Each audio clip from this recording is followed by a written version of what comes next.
یہاں پر بیان آیا ہے شہادت کے متعلق گواہی دینا. یہاں پر دو قسم کی حدیثیں آ گئی ہے. ایک تو یہ ہے نا کہ ایسے لوگ ہوں گے نا قیامت کے قریب کہ ان سے آپ گواہی طلب نہیں کریں گے, آپ خود آئیں گے گواہی دینے کے لیے, یعنی یہ مدعی سست گواہ چست کی بات ہوگی. اور اصل میں ان کا مقصد ہے نا کہ پیسے کمائے اور اسی طرح سے کیا کرے, صاحب حق کو کیا کرے محروم کرے, اور جو حق والا نہ ہونا اسی کیا کر دے حق دلا دے. ذاتی غرض کے لیے وغیرہ گواہی دیں گے نا تو اسی گواہ کیا ہے برے گواہ ہے, جھوٹے گواہ ہیں. لیکن بعد ایسے گواہ ہوں گے نا کہ صاحب حق کو یہ معلوم نہیں ہوگا کہ میرا بھی کوئی گواہ ہے, حق میرا بن رہا ہے, لیکن کیا کرو میرا کوئی گواہ ہے ہی نہیں.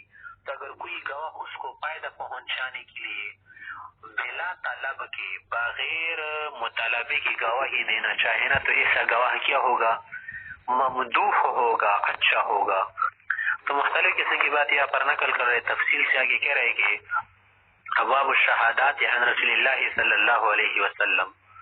وبه قال حدثنا الانصاري قال اخبرنا معن قال اخبرنا مالك عن عبد الله بن ابي بكر ابن محمد بن عمرو بن حزم عن ابيه عن عبد الله بن عمرو بن عثمان عن ابن عمرو الانصاري رضي الله عنه عن زید بن خالد الجهني رضي الله عنه ان رسول الله صلی اللہ علیہ وسلم قال علیہ السلام نے فرمایا کہ الا اخبرکم بخیر الشہداء, کہ میں تمہیں بہترین گواہ بتاؤں الذی یأتی بشہادته, کہ وہ کیا کرے گواہی دے قبل ان یسألها, پوچھے جانے سے پہلے بغیر مطالبے کی, اس صورت میں کہ جب وہ صاحب حق کو فائدہ پہنچانا چاہے کہ اس پر ظلم ہو رہا ہے, لیکن یہ چاہے کسی محروم نہیں کرنا چاہیے کیونکہ یہ صاحب حق اسی کو ملنا چاہیے, ہی حقدار ہے.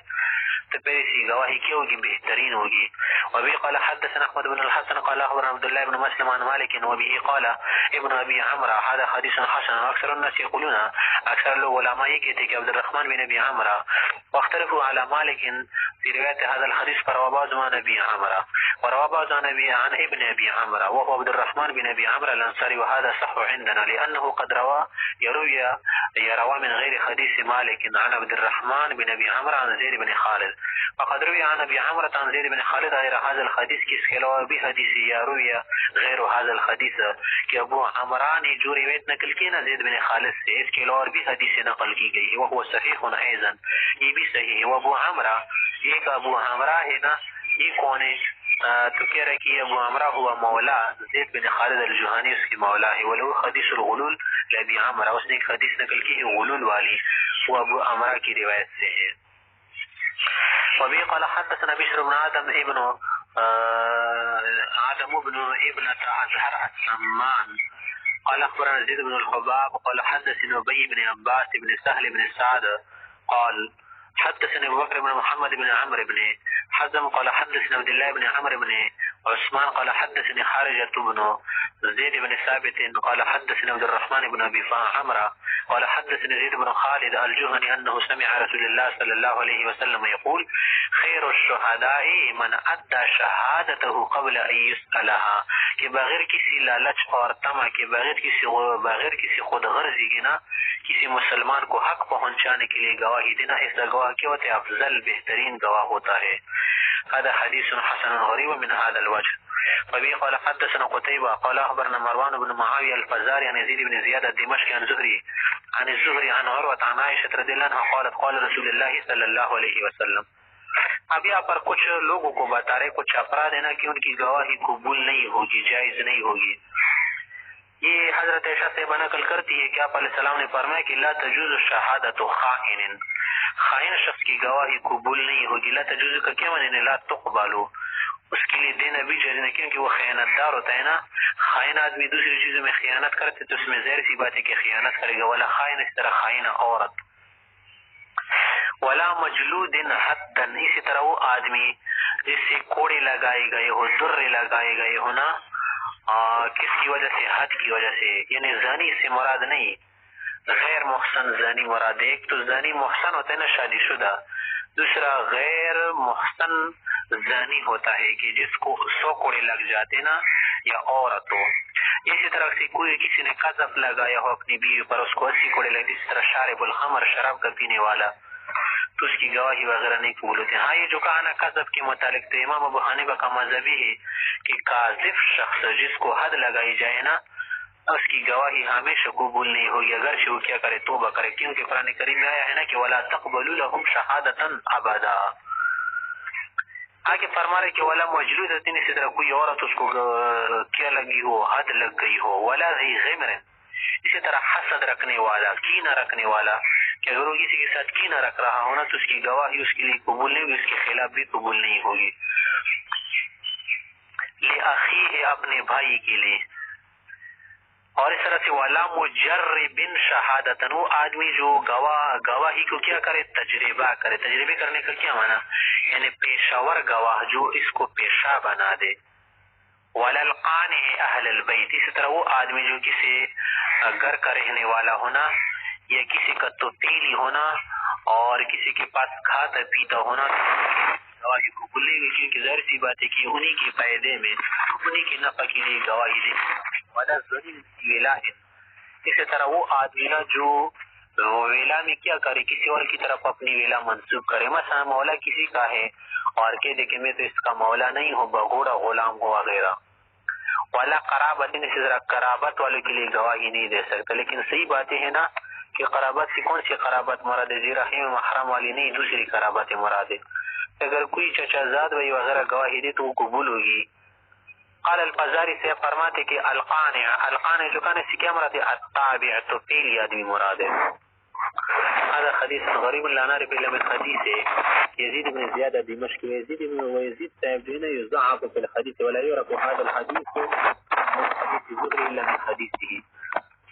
وفي الباب عن عبد الله بن عمر ولا نعرف معنى هذا الحديث ولا يصح عندنا من قبل اسناد والعمل عند اهل العلم. آگے مزید فرماتے کہ علماء حضرات اس پر عمل نہ فتوا دیتے کہ ان شہادت القریب جائزۃ لقرابتی، کہ اگر ایک قریب آدمی رشتہ دار کسی کے رشتہ دار کے فائدے کے لیے گواہی دے تو قبول ہوگی.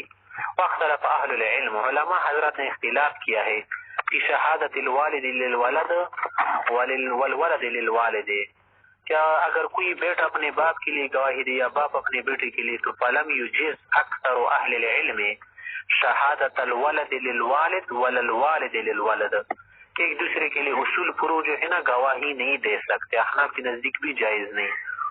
وقال بعض اہل العلم، حضرات فرماتے کہ وقال بعض اہل العلم اذا كان عدلا، اگر یہ آدمی بالکل مطمئن المزاج آدمی ہو، ثقہ ہو، عادل ہو، نیک صالح آدمی، آپ کو معلوم ہونا کہ دو نمبری نہیں کرے گا، دھوکہ نہیں دے گا، تو شہادت الوالد للولد جائزۃ، بعض علماء کے نزدیک جائز. وکذلک اس طرح شہادت الولد للوالد، کہ بیٹے کا اپنے باپ کے لیے گواہی دینا. خلاف تو دے سکتے نا، خلاف تو دینا درست ہے، اپنے والد کے خلاف، اپنے بیٹے کے خلاف، لیکن اس کے فائدے کے لیے دینا درست نہیں. آگے فرما رہے کہ ولم یختلف فی شہادت الاخ لاخیہ، کہ بھائی کا بھائی کے لیے گواہی دینا اس میں علماء کے اختلاف نہیں، انہا جائزۃ، کہ جائز. وکذلک شہادت کل قریب لقرابتی، کہ ہر قریب آدمی کا رشتہ دار کا رشتہ دار درست ہے. واسو کا زی جو ہے کیا کرتا ہے، جان لیتے ہیں نا، اس طرح لوگوں کو اپنے زمانے کے مطابق جانچ پڑتال کر کے اندازہ لگانا پڑتا ہے کہ کون دو نمبری کرے گا کون نہیں، تو اسے کے مطابق پر فیصلہ کرے. فقال الشافعی رحمہ اللہ فرماتے ہیں کہ لا يجوز شہادت الرجل علی الاخر وان كان عدلا اذا كان بینهما عداوہ، اگر ایک آدمی دوسرے کا دشمن ہونا اگرچہ عادل ہونا، اس کے خلاف اس کی گواہی قبول نہیں ہوگی. اور اس نے استدلال کس حدیث سے لیا ہے؟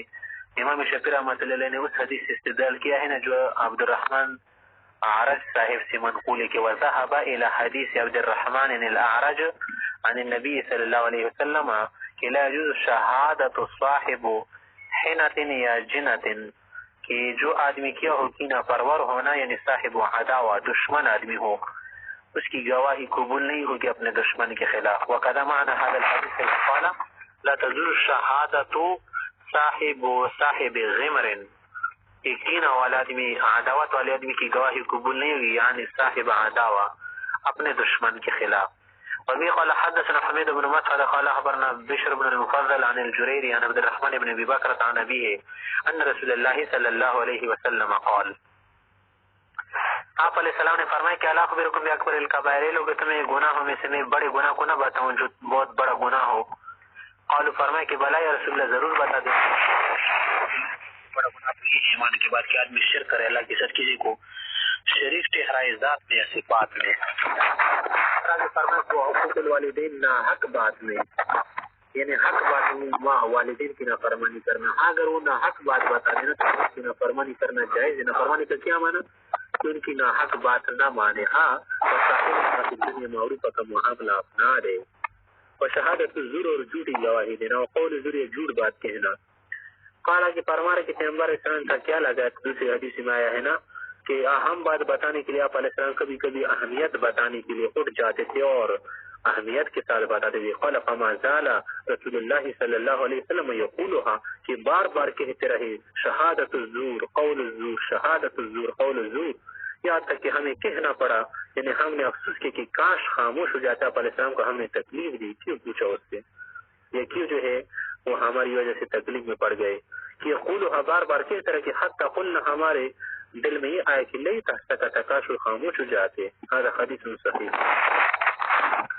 وبه قال حدثنا احمد بن مني قال اخبرنا مروان بن معاوية عن سفيان بن زياد الاسدي عن فاتك بن فضالة عن ايمن بن خريم ان النبی صلی اللہ علیہ وسلم قام خطیبا، ایک مرتبہ پیغمبر اسلام کھڑے ہو کر خطابت دے رہے تھے. کیا مانا؟ یعنی بات نقل فرمائی، تقریر فرمائی. فقال کہا ایھا الناس، اے لوگو، عدلت شہادت الزور اشراقا باللہ، کی جھوٹی گواہی شرک کے برابر ہے. کیا مانا؟ یہ مانا نہیں کہ اس سے آدمی کافر ہوگا، شرک سے تو آدمی کافر ہو جاتا ہے نا، لیکن مانا ہے کہ گناہ میں بہت ہی بڑا ظلم ہے، بہت ہی بڑا جرم ہے. ثم قرأ رسول اللہ صلی اللہ علیہ وسلم، پھر بطور استدلال کی تائید کے لیے بات آپ علیہ السلام نے یہ آیت سنائی کہ فاجتنبوا الرجس من الاوثان، کہ گندگی سے دور رہو. گندگی کا کیا معنی؟ بت پرستی اور شرک سے دور رہو. واجتنبوا قول الزور، اور جھوٹی بات سے بھی کیا کرو؟ اجتناب کر اپنے آپ کو بچاؤ. هذا حديث انما نعرف من حديث سفيان بن زياد. في رواية هذا الحديث عن سفيان بن زياد ولا نعرف لأيمن بن خريم سماعا من النبي صلى الله عليه وسلم.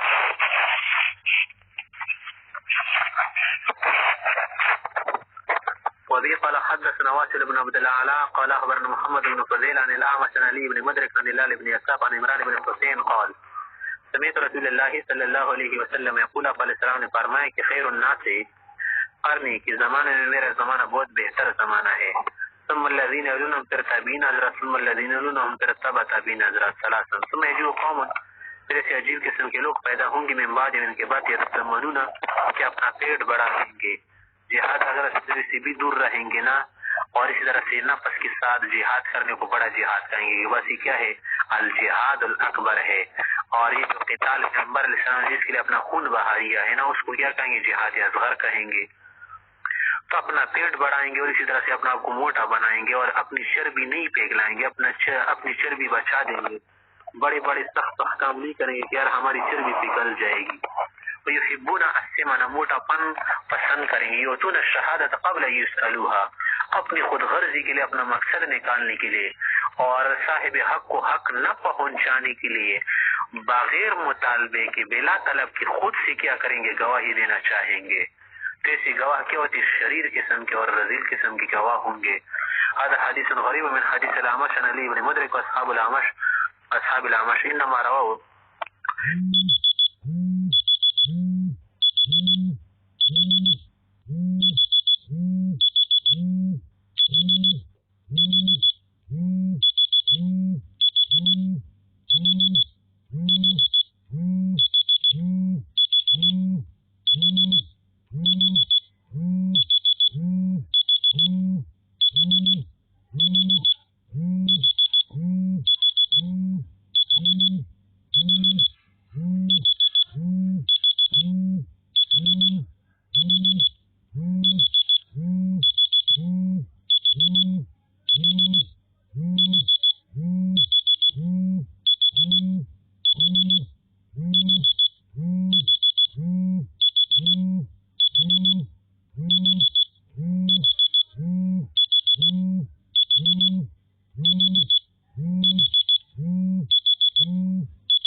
ہے کہ جو صاحبان نے تلاميذ حضرات نو اصحاب الأعمش انما رووا یہ حدیث نقل کی ہے کس عن الأعمش عن هلال بن يساف عن عمران بن حسين.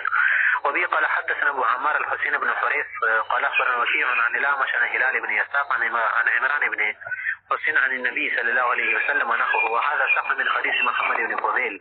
ومعنى هذا الحديث عند بعض اهل العلم علماء حضرات اس کا یہ معنی نقل کرتے نا کہ اس حدیث میں جو کہا کہ یسألون قبل یسألوها، اس کا معنی یہ ہے کہ یعطون الشہادت قبل یسألوها، کہ بغیر مطالبے کے خود دیں گے. کیا معنی کہ نمیان شہادت الزور جھوٹی گواہی دیں گے.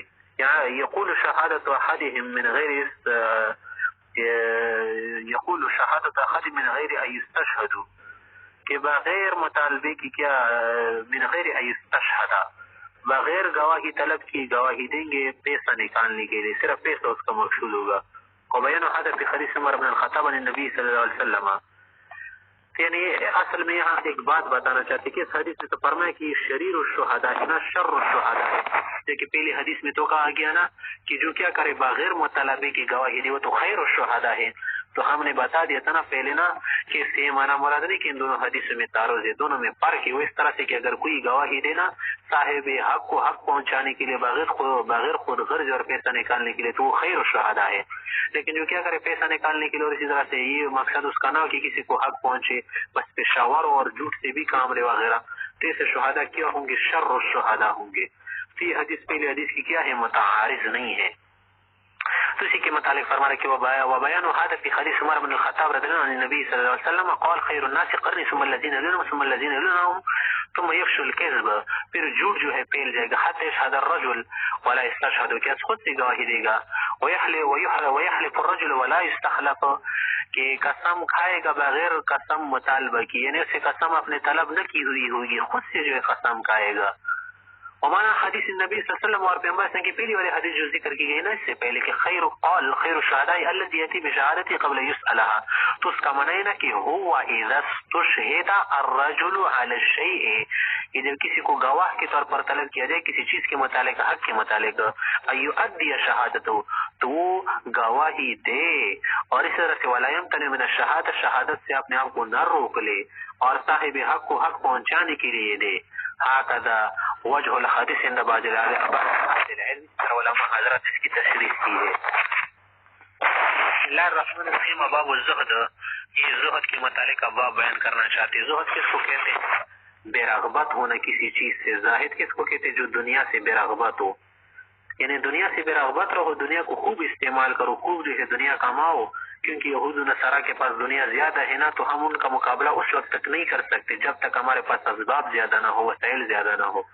تو وسائل اسباب بھی اپنائے اور ساتھ ساتھ توکل بھی کریں، تب ہم کیا ہوں گے؟ متوکلین ہوں گے.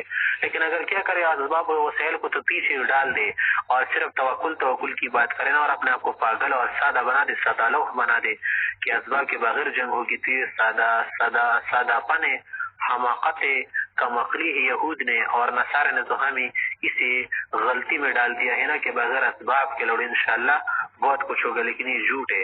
اسباب وغیرہ تیار کر کے دنیا کما کر اس طرح سے دنیا جمع کر کے ان کے خلاف لڑنا چاہے تو پھر ہم جیت لیں گے.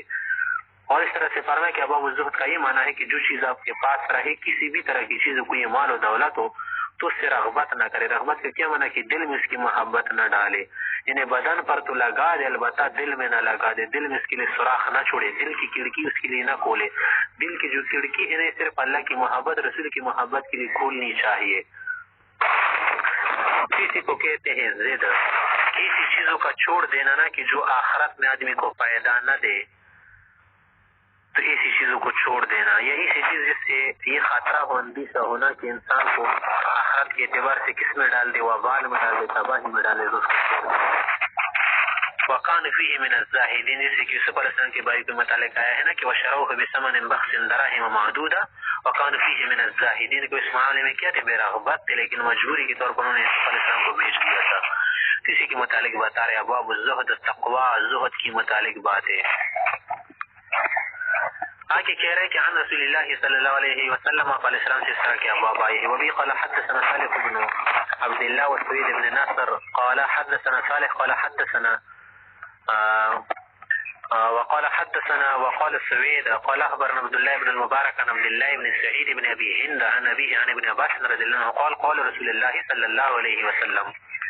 آپ علیہ السلام نے فرمایا کہ نعمتان تو اسی نعمت ہے نا مغبون فیہما کثیر من الناس کہ اکثر لوگ اس کی متعلق کیا ہے لا علم ہے غفلت میں پڑے ہیں لاپرواہی میں پڑے ہیں لا ابالی پن بن چکے ہیں. ہر آدمی کے متعلق کیا ہے غفلت میں مبتلا ہے. الصحت ایک صحت مند ہونا کہ صحت میں ہم لوگ کیا کرتے ہیں اپنا وقت ضائع کرتے ہیں صحت سے فائدہ نہیں اٹھاتے. جب مریض ہو جائے ہو سکے تھے کاش جہاد کرتا کاش تبلیغ میں وقت لگاتا کب کاش جو ہے میں کیا کرتا مدرسے میں پڑھ لیتا اور کاش ہی کرتا وہ کرتا تو اب کرنے کا وقت تو چلا گیا نا. پہلے کر نہیں رہا تھا اب کہہ رہے کروں گا کر لیتا.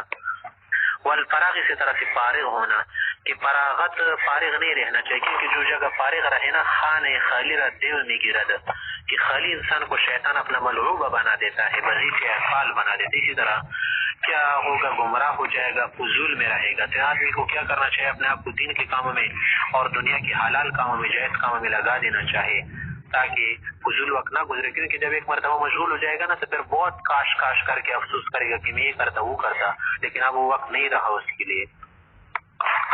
وبه قال حدثنا محمد بن بشار قال اخبرنا يحيى بن سعيد قال حدثنا عبد الله بن سعيد بن ابي هند عن ابي عن ابن عباس رضي الله عنه عن النبي صلى الله عليه وسلم نحوه. وفي الباب عن انس بن مالك هذا حديث حسن صحيح ورواه غير واحد عن عبد الله بن سعيد بن ابي هند ورفعوه ووقفه بعض عن عبد الله بن سعيد بن ابي هند. وبه قال حدثنا بشر بن هلال الصواب قال اخبرنا جعفر بن سليمان عن ابي طارق عن الحسن عن ابي هريره رضي الله عنه قال قال رسول الله صلى الله عليه وسلم. آپ علیہ السلام نے ایک مرتبہ اہمیت کے ساتھ سمجھاتی ہوئی فرمائی کہ میں یاخذ عنی هؤلاء الکلمات کون مجھ سے یہ باتیں لے گا یعنی بہت اہم باتیں ہیں بہت پوائنٹ کی باتیں ہیں کون مجھ سے لے گا فیعمل بہن کہ اس پر عمل کرے اور یعلم من یعمل بہن کہ ایسے لوگوں کو سکھا دے جس پر عمل کرنا چاہے. فقال ابو ہریرہ رضی اللہ عنہ نے کہا کہ قلت انا یا رسول اللہ یا اللہ کے رسول میں جو ہے اس کو لوں گا عمل کروں گا اور عمل کرا دوں گا.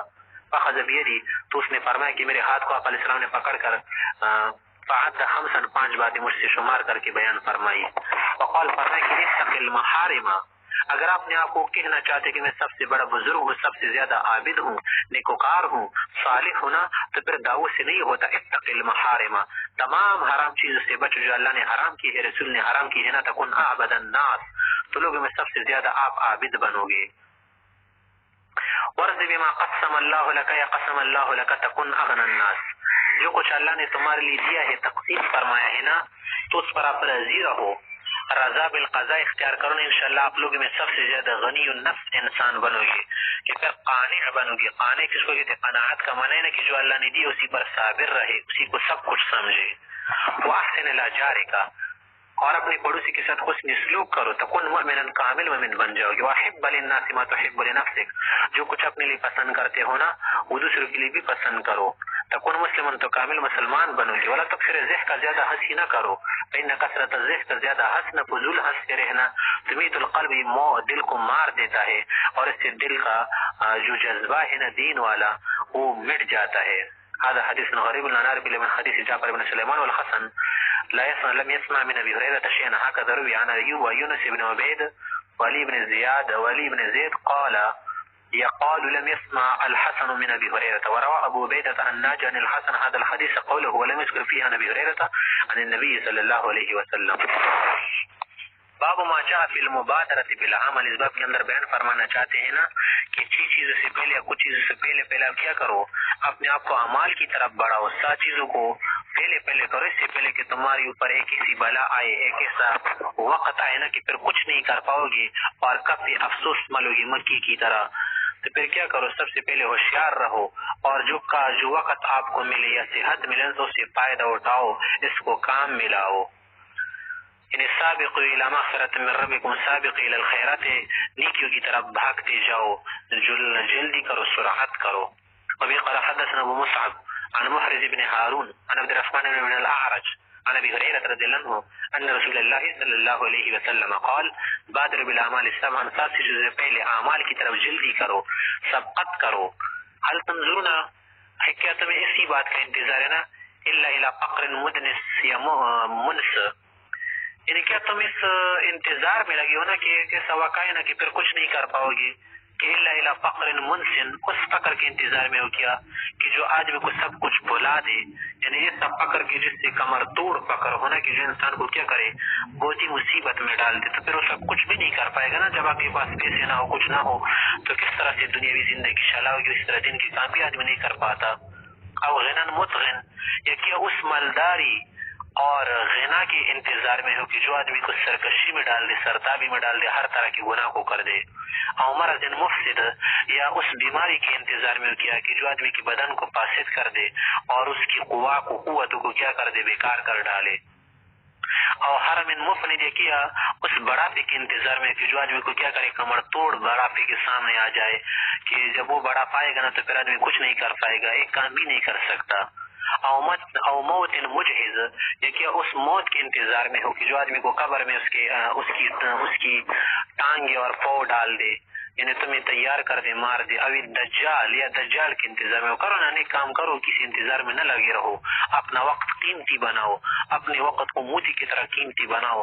یہ تلوار کی طرح اگر تم نے قیمتی بنایا تم قیمتی بن جاؤ گے، اگر تم نے اسے ضائع کیا تو تم ضائع ہو جاؤ گے۔ تو کیا دجال کے انتظار میں کہ فشر غائب، جو ایک شر ہے، ایک ضرر ہے، جو ابھی تو غائب ہے، نہ ينتظر، جس کے انتظار ہے لوگوں کو، یہ کب آئے گا۔ انتظار کا کیا معنی ہے؟ آخر میں آئے گا۔ اب ساعہ تمہیں قیامت کا انتظار ہے کہ پسات ادھا و امر، قیامت تو بہت ہی سخت اور بہت ہی کڑوی چیز ہے۔ حدیث غریب حسن لا نعرف من حدیث الاعرج عن ابي هريره الى من حديث محرز بن هارون، وروى معمر هذا الحديث عن من سمع سيدنا المقبري عن ابي هريره عن النبي صلی اللہ علیہ وسلم نحو هذا، یعنی معنی ہے کہ اپنے آپ کو قیمتی بناؤ۔ باب ما جاء فی ذکر الموت، آگے مزید بیان فرمانا چاہ رہے ہیں نا کہ موت کو ہمیشہ یاد کیا کرو، یعنی جو آدمی کیا کرے موت کو یاد کرنا شروع کرے، اسی طرح سے مقبروں میں جائے اور اسی طرح سے تلاوت کرنا، ذکر الہی کرے تو اس کا دل صاف ہو جاتا ہے اور آخرت اسے یاد آ جاتی ہے، دنیا کا شوق مٹ جاتا ہے، آخرت کی فکر زیادہ ہو جاتی ہے۔ وبه قال حدثنا محمود بن غيلان قال اخبرنا الفضل بن موسى عن محمد بن عمرو عن ابي سلمة عن ابي هريرة رضي الله عنه قال قال رسول الله صلی اللہ علیہ وسلم، قال اسلام نے فرمایا اکثر ذکر حازم اللذات، لذتوں کی مٹانے والی چیز اور شوقوں کو مٹانے والی چیز کو زیادہ زیادہ یاد کرو، یعنی الموت، موت کو زیادہ یاد کرو، انشاءاللہ پھر دنیا کا شوق نہیں رہے گا، دنیا کی تمنائیں، آرزوئیں، امنگیں اور لمبی لمبی امنگیں لگانا، یہ سب کچھ ختم ہو جائے گا۔